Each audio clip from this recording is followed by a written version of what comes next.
Good evening. Yeah. Welcome to the Coolidge. I'm Kathy Tallman, the Executive Director of the nonprofit Coolidge Corner Theatre Foundation. Thank you for your support. Thank you for joining us tonight for our first Coolidge Breakthrough Artist Award.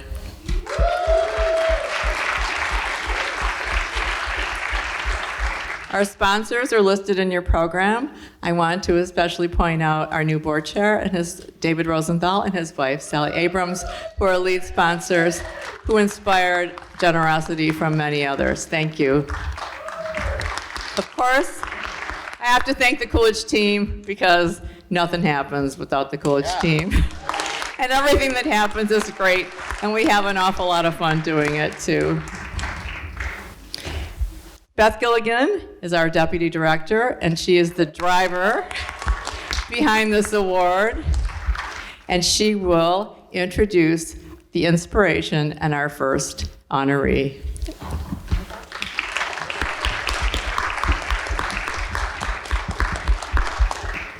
Thank you so much, Kathy, and thank all of you for coming here tonight. We're so thrilled to have such a packed room. I just want to start by thanking, we had some amazing co-presenters for this event who are doing incredible work right here in Boston.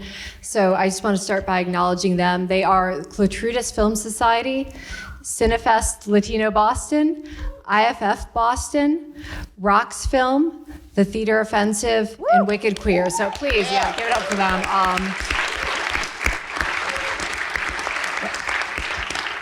Each of them is really doing extraordinary work to keep film and theater and arts culture alive and thriving in this town. So I really encourage you, they're all listed in the program. Check out their websites, follow them on social media, subscribe to their e-newsletters. I know there's a lot of Sundance in the news right now, but you really do not have to travel to have an amazing festival experience. There's great work happening right here in this town.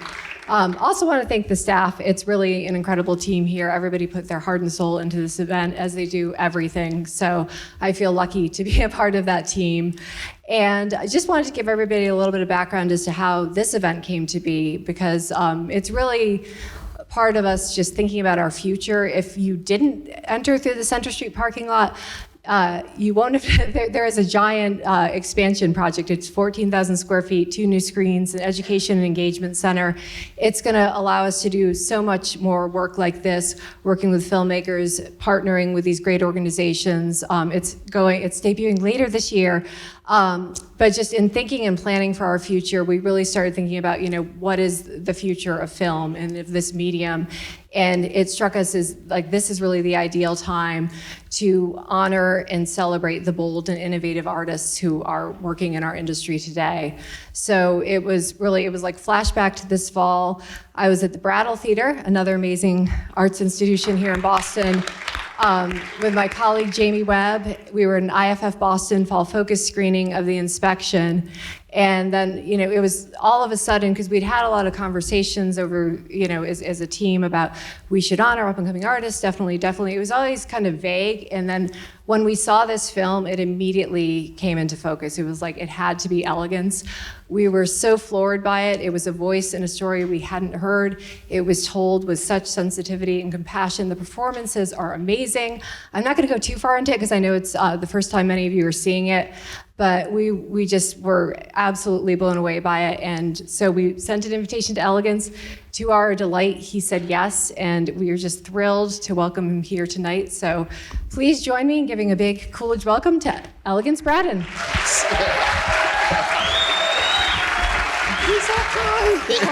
Thank you so much, man. Thank you.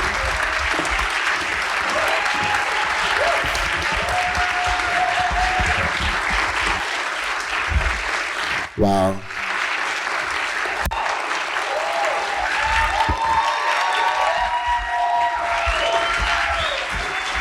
You guys. Okay, I'm not going to start crying now. I'm going to wait until after the movie to cry. Thank you so much for such a warm welcome. Thank you, Beth, the entire Coolidge team. I've had a chance to get to know many of you, and I'm just so impressed. This is a monastic commitment to film and to the theatrical experience, and we must have the theatrical experience, and how lucky are we that we get to enjoy it in a theater like this.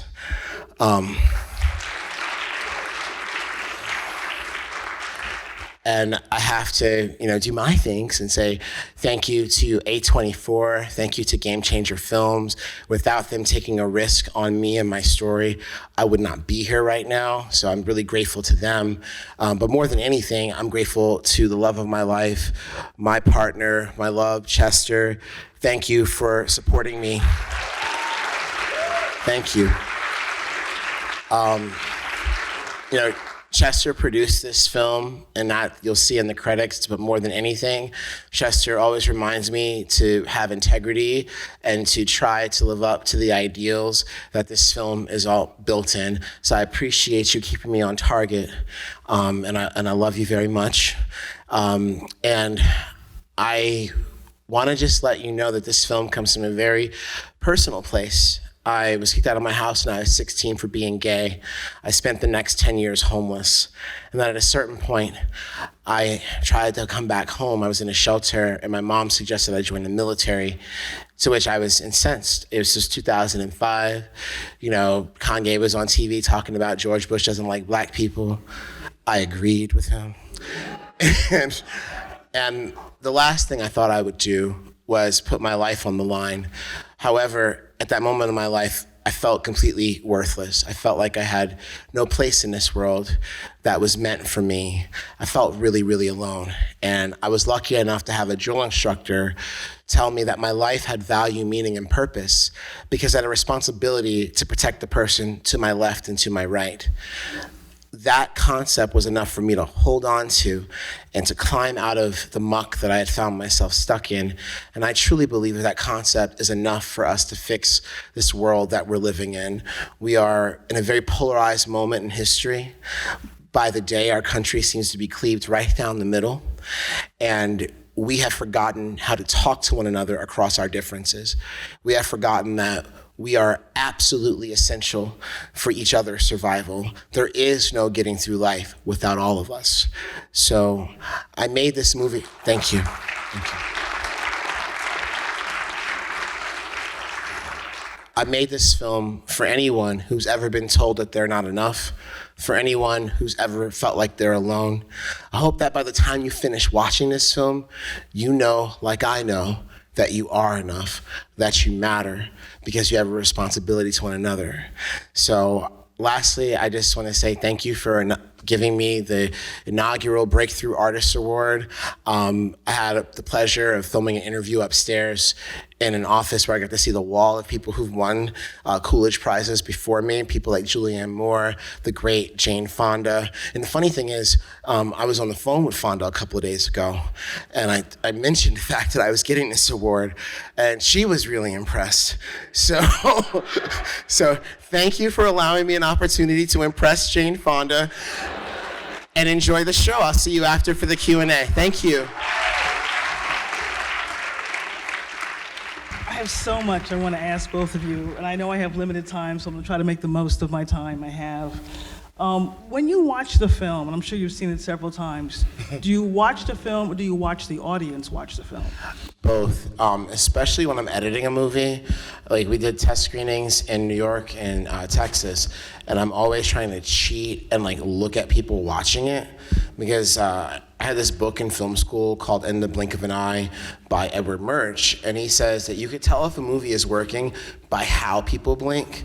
It's almost like when you share a bed with someone and you could tell by how they're blinking if they're having a bad dream or a good dream. So I will watch the blinks and I'll be like, hey, here's a section I think is troublesome. They're blinking. Damn it, they're blinking the wrong way. And then everyone thinks I'm crazy because like, what are you talking about? I'm like, you don't get it, they're blinking. Well, yes, I watch the audience. How about you, Chester? I do watch the audience. I'm guilty. I also want to shout out Eve, that's here tonight. That I work with her son Max, who's a local actor here up in Rhode Island on a Christmas movie before I started producing. And I want to shout out Wicked Queer. I heard Sean might be here. I don't know if he's left. Hi, Wicked Queer. My first time ever playing a festival in the Boston area was at Wicked Queer, and every short I've ever made, Wicked Queer is programmed, and I have used those programming notices and those awards in every room I've been in leading up to this film, so thank you so much. And another shout out to the Roxbury Film Festival as well. I don't know if anybody's here, but thank you so much for programming our work. We couldn't be here without you guys. Thank you. And IFF, thank you. There's a line in the film, pain is weakness leaving the body, which I found both remarkable and deeply disturbing. Did you write that line, or was that something you heard in the Marines? That's something I heard in the Marine Corps. This whole movie, to me, is about reapproaching notions of masculinity. Simone de Beauvoir, the great feminist cultural critic, says that one is not born a woman, that one becomes a woman, which implies that women learn how to be women. I think the same thing is true of men. So this idea of pain being weakness leaving the body was something that is a refrain that you hear in boot camp all the time, and I think it's kind of emblematic of kind of like one of the tenets of what we believe to be acceptable masculinity. And the whole point of the film is to include in that acceptability the ideas of forgiveness and empathy and community building as being also emblematic of true manhood.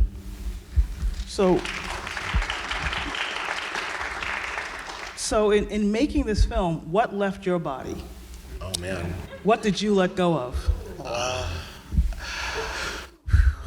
Jeez. I think from the outside looking in, this was a very emotional set. Elegance lost his mother 3 days before the film was greenlit to murder, and I think that, you know, we went on to set knowing that the story was very personal to him, and all the actors, Gabby, F.E.T. Brown, the other producer, Jeremy, everybody, you know, we huddled around him, Lockie, the photographer of the film, and we created a safe space for him to be himself and be vulnerable, essentially. And I think that when you say that, I think pain left his body. Because of, to see his mother come to life and to have, just from the outside looking in, but to see Gabby come back to life as his mother, and to see his mother in front of him, and to have that closure and to know that he's enough when Jeremy looks at himself at the end, I think that, you know, all of that pain and hurt and confusion left because of, at the end, he knew that he was enough, essentially. I had to, I think the thing I left behind is the idea that somehow it was my fault. You know, I think it's very much normal, kind of basic, you know, dime store psychology. When you talk to people who've been through things like I've been through, you tell them, oh, it's not your fault that you were in a domestic violence situation. It's not your fault you were sexually abused. That was more intellectual for me until I made this movie, and I had the pleasure of showing it around the world. And, you know, when you grow up in an abusive situation, a lot of times you think that's normal. You think you don't know, like, oh wait, everybody's parents don't do that, you know. So I was able to let go of the fact that I was somehow responsible for this, and it helped me to accept myself more. It would have been so easy to turn Inez, Ellis's mom, into a villain who shuns her son, but you don't.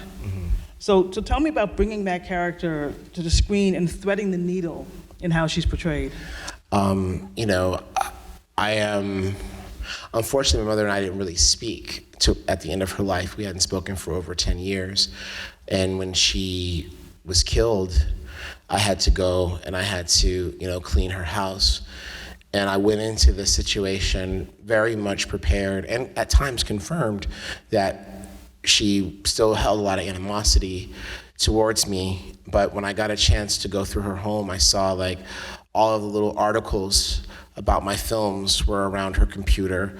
I saw that on her computer she had searched me, and in that moment I had to just forgive, because I think my mom was the first person to love me completely.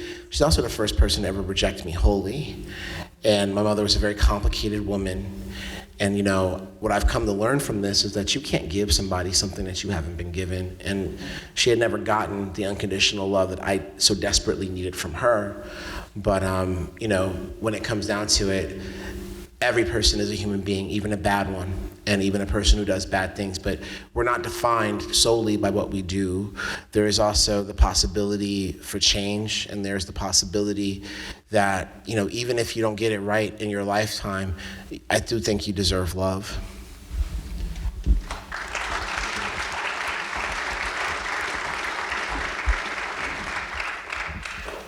How did Marine training in particular prepare you for making this film? Well, I mean, first of all, just being on a set as a film director, there's a lot of jargon that the different departments use, and it's very much like the Marine Corps. Like, if you get in a room full of Marines, it's all acronyms and, just all sorts of just turns of phrase and catchphrases only Marines understand. So it took me a minute to organize my crew, because they'd be like, "Go get the C-69." Like, what is the C-69? It's a clothes clip, the clothesline clip. I'm like, oh, okay, get the C-69. So that was, and I think the other thing about the military culture, it's a hurry up and wait kind of culture. And I think film sets, it's like everybody's rushing in the morning, get the hair, the makeup, cover the tattoos. All the actors had extensive tattoos that took hours to cover. And then you get on set and you just sit there and wait for the sun to be right. You're like, wait, we were rushing around just to sit here. Okay. We talked about this earlier, but I want you to talk a little bit about the circumstances around making this film and when you made the film and the time frame that you had to shoot it. Sure. So we shot this film in Mississippi. We shot it in the dead of summer. It was 119 degrees. Every day, all day, and night. Yes, and according to the unions, when there's a thunderstorm, which there was in the middle of every day, within 6 miles you have to stop shooting out exteriors. And most of our film took place in exteriors. And most of our exteriors we actually shot at the beginning. And if we knew that, thunderstorms would shut us down, we would have broken it up so we had things to do in the middle of the day a lot of days. We did it. But we shot the film in 19 days in Mississippi. 3 of our crew members passed out from heat exhaustion, even though we had everything. Including Jeremy. Which was terrifying, because one of our producers, she very committed. Effie Brown was very committed to diversity. So our medic on set was I think he was 90. Because Effie's like, we're not ageist. We're going to have everybody. And ageism sucks. We should have everybody. But in a 119-degree day, so Jeremy, he was doing pull-ups in one of the scenes, and he kind of just slipped from the bar and ended up, scraping his leg. So we sent him to the medic. I'm like, where's Jeremy? He just has a scrape on his leg. Give him a Band-Aid, get him back out here. I go find him, and he's actually tending to the medic. The medic has gotten a nosebleed and Jeremy's he's got him on his back, and he's counting him down. I'm like, what is going on? Why is the actor tending to the medic? So it was wild. It was a really harrowing experience. We had a COVID shutdown in the middle of it. Yeah. So poisonous snakes, butterflies. Everything can kill you in Mississippi. I'm sorry, whoa. Yeah. Poisonous butterflies? Poisonous butterflies. Butterflies that could kill you. I'm not joking. This is serious. Also ants. I ain't never going to Mississippi that got poison butterflies. Don't. It's scary, but we love Mississippi, and they gave us a great rebate, and they treated us so well. And one of the things we were also inspired by, which led to Mississippi, besides the tax credit, was also Sally Mann's landscape photography and William Eggleton. When we were down there, we went to a bookstore, and I found his cloud book before we started shooting. And I remember showing Elegance, and I was like, can I show the DP this? Can I show Lockie? And I'm like, Lockie, the clouds have to look like this. Eggleton, he just got it right. And but it's inspired by those 2 photographers. something that really stuck with me when I first saw the film was that this isn't a coming out story. Ellis isn't struggling with being a queer black man. And he doesn't pretend to be something he's not, including with his mother. What did you want to convey about Ellis's certainty of self and his conviction to love his mother even if the distance between them remains? I mean, there's a lot to that answer. I mean, first of all, love Jeremy Pope. I'm forever, thank you. He can feel applause from anywhere in the world, so thank you for applauding him. I'm sure he's got a tingle. He felt it on Broadway tonight. Yeah, he's got it on Broadway right now. But growing up, you don't really get to see, like, I love movies, and I think a part of what we pay for is to see aspirational versions of ourselves. And it's just very rare that you see black queer heroes at the center of films. And for me, that kind of means that my identity as a black gay man is this pastiche of, Warhol-isms and Beyonce choreography, or, whatever little glimpse you see of yourself, you grab it and you put it in, and at a certain point, you start to become you. And casting an out queer black actor was really important to me. I'm not one of those people who believes that only black people could tell black stories, only white people could tell white stories. I think the human condition is rife for commentary across all experiences. That being said, a movie that's based in part off of my life, that I want to inspire a generation of black queer people with, had to have someone like Jeremy Pope in the front. I didn't want an audience to come to this film and have to do that long division that I had to do in order to see myself. And then, when it comes down to it, I just really wanted to just remind people of the essential value of black queer people in this world. 1 out of 2 black gay men will be HIV positive in their lifetime, according to the CDC. We're 8 times more likely to commit suicide, 8 times more likely to be homeless. We absolutely need characters like Ellis French to remind people that they deserve to be here and that they're wanted here, that they're valued here. So yeah, that's what it all comes down to.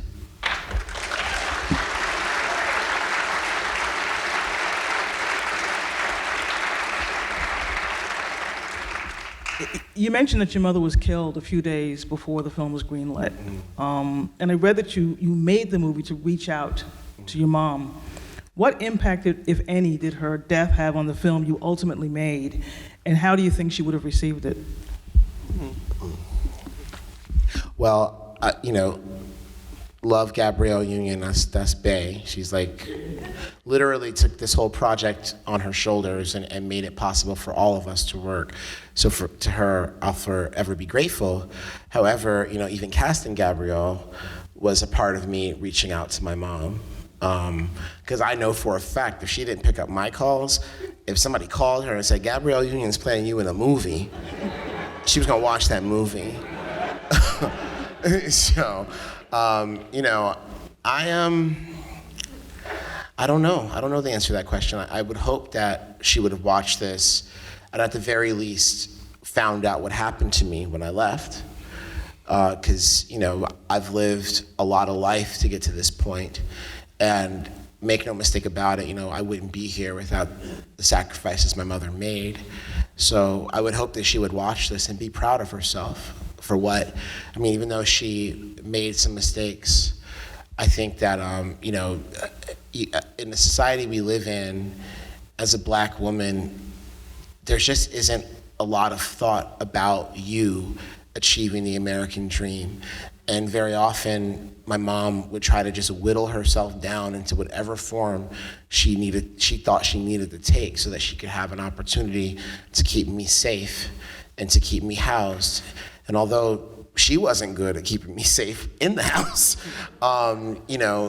that's what it was about for her. So I would hope that, and I grew up in the 80s. My mother had me she was 16 years old.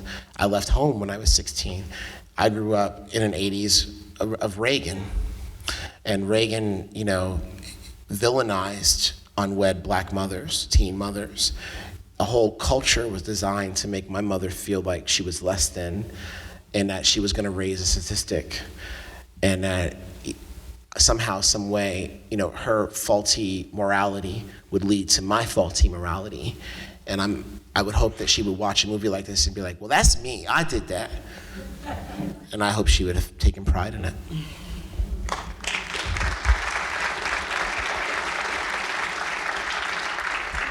I want to ask you about your working relationship with each other. Mm-hmm. People always say, don't work with people you're in relationships with, don't take your work home with you. How did you navigate this? Oh, wow. Especially with all the challenges like COVID and the heat and everything else. I think every great relationship has long, passionate debates, And I think that in these debates, we push each other, we learn from each other, but we're the only people who can do this with each other in a way. The things we talk about, literally everything, even our being. So, I think our love, I think this film is our love. I remember when I overheard a conversation with Elegance, the last conversation he had with his mother, and I remember saying to him after he had that conversation, your mother loves you, and I love your mother for loving you, And, that's enough. That's all we need, essentially. We have each other in our love, and I mean, see a movie that's come from that, it's incredible. I think I'm terribly grateful to the universe for introducing me to Chester. We met randomly on a dating app called Jacked, for those who know. Less subtle than Grindr. Jacked.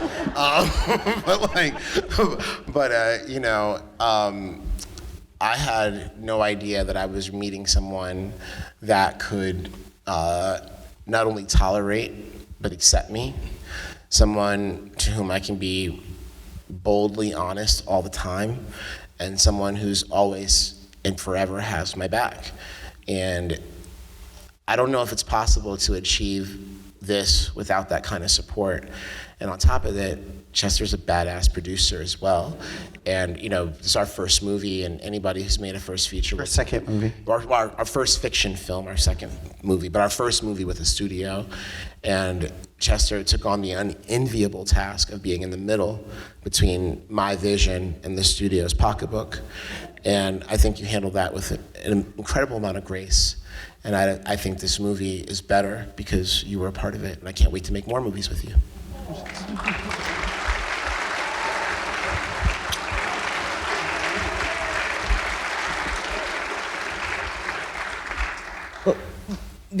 The movie evokes the human need for belonging, the anchor of belonging. But I also see family as an abiding theme throughout the movie.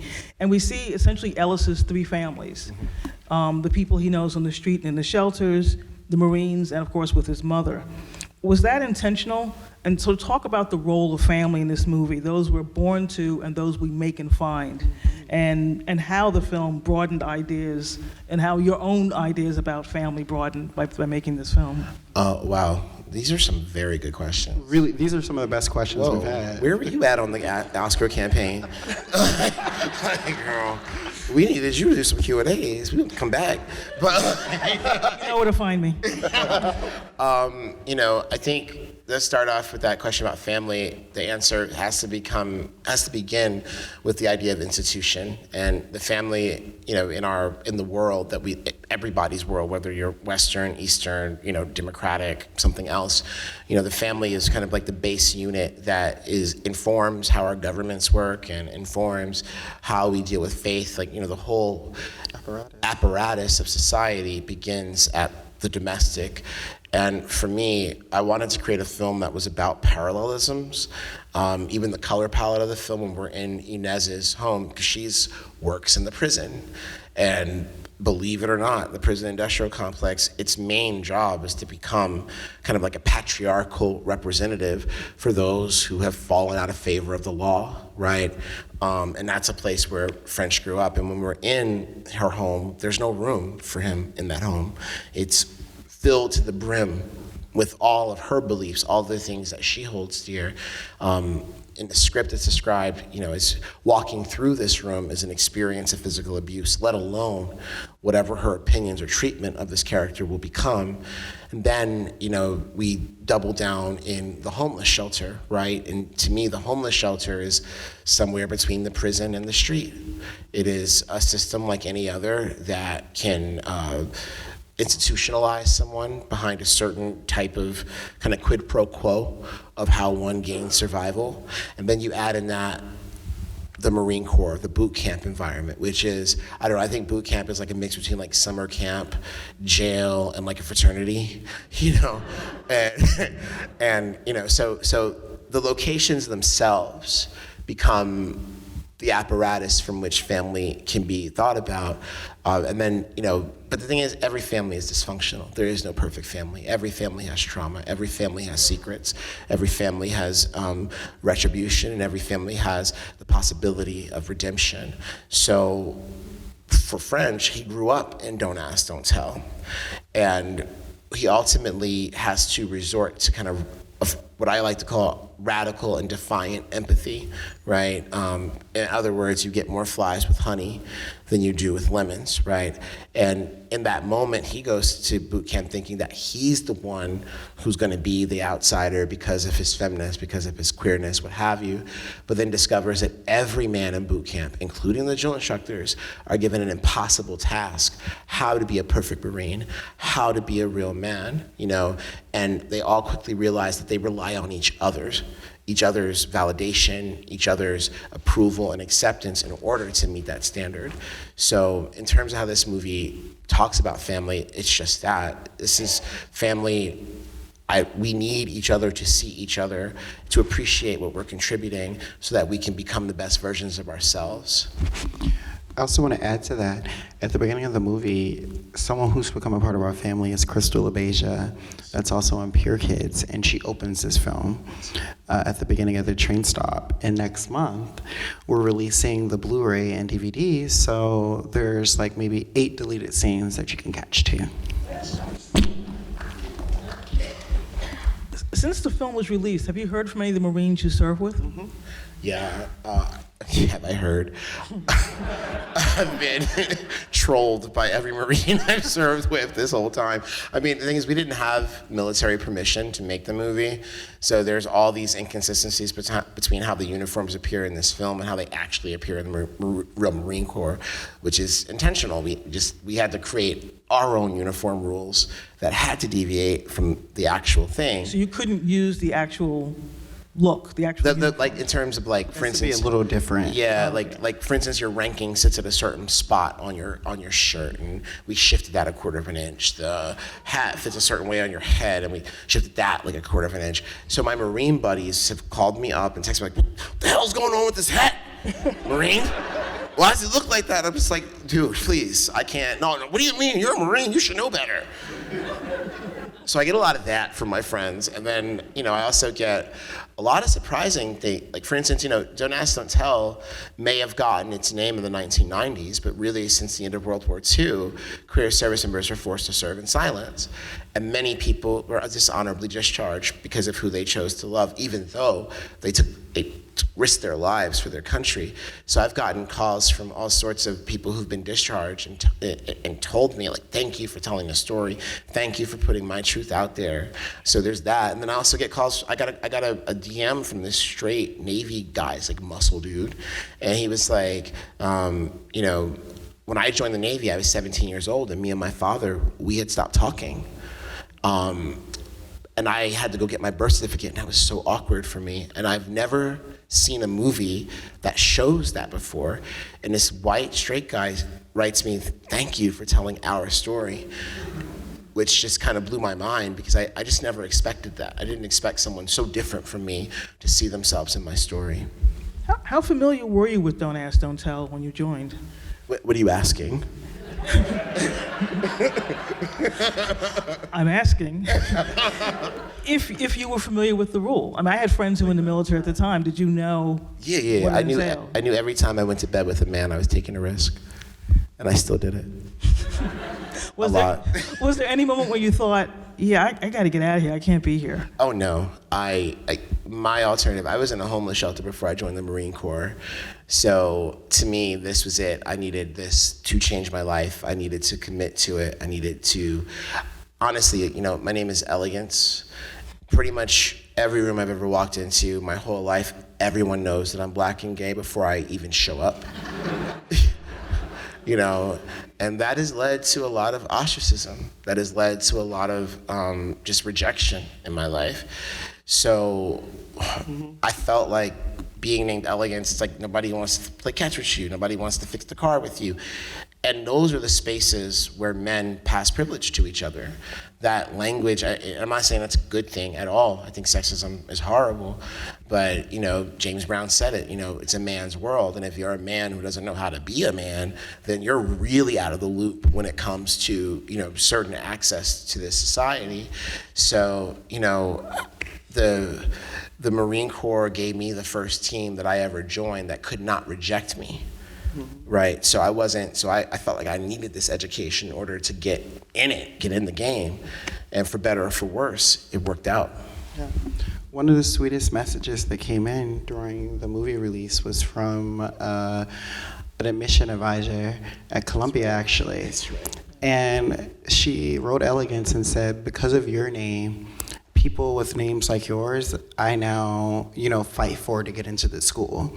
Because of a lot of people would not look at them, and because of you've accomplished what you've accomplished and you are who you are, I'm gonna give every one of them a chance. She hired a guy named Magnificent to take her job at Columbia.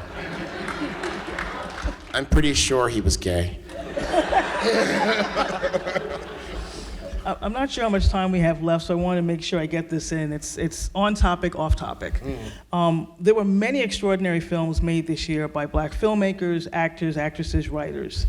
Obviously, The Inspection is part of that, but also The Women King, Nope, Till. All ignored by the Academy of Motion Picture Arts and Sciences. Well, they didn't ignore me. They watched it and they chose somebody else. But they saw it. So almost a decade after the hashtag Oscars So White, what is it like to be a black filmmaker? What is it like to be a black director? What is it like to be a black producer in Hollywood now? Honestly, I go into rooms with Angela Bassett and she says hello to me now. She's like, Chester. Or Baz is like Chester, or Gina, or Sarah, Polly. It's incredible because these are now our peers with our first movie coming out. And I think that, the fact that we were considered and even the conversation is an honor because this is our first narrative feature. Look at all your beautiful faces here today, literally, it's done this. And it's like, I can't complain. We always make a joke, like our white people problems are better than our black people problems. And Wait. That's like, to me, that's like a white person problem. I'm like, I'm fine, I think this is a kind of larger question about the state of independent art house cinema, whatever that means.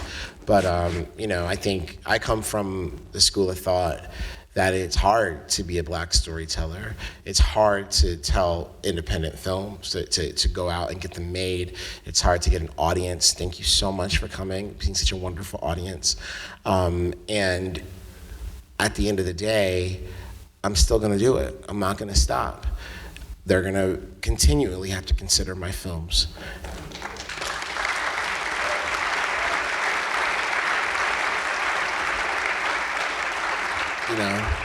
And one of these days, I'm gonna be nominated, and one of those days after that, I'm gonna win.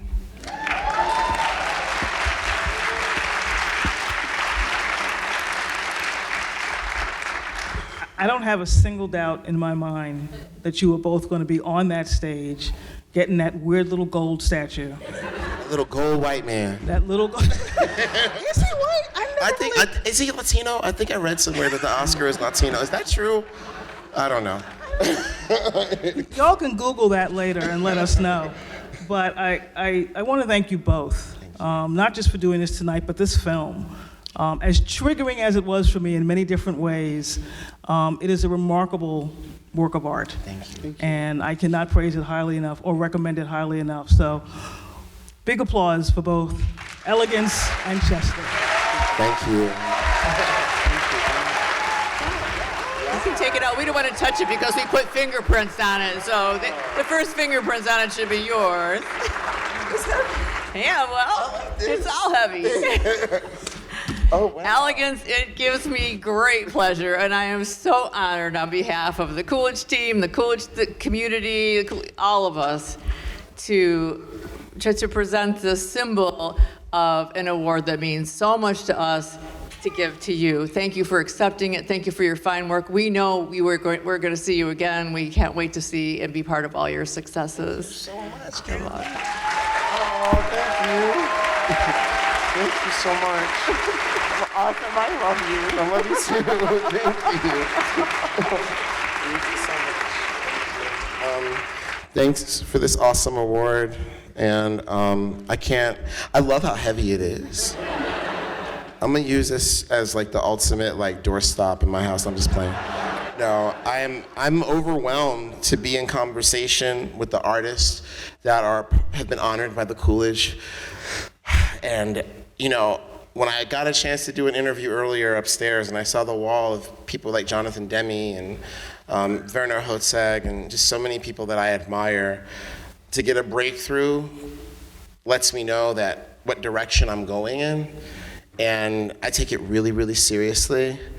And thank you for letting me know what's possible after the breakthrough. So thank you so much. Thank you.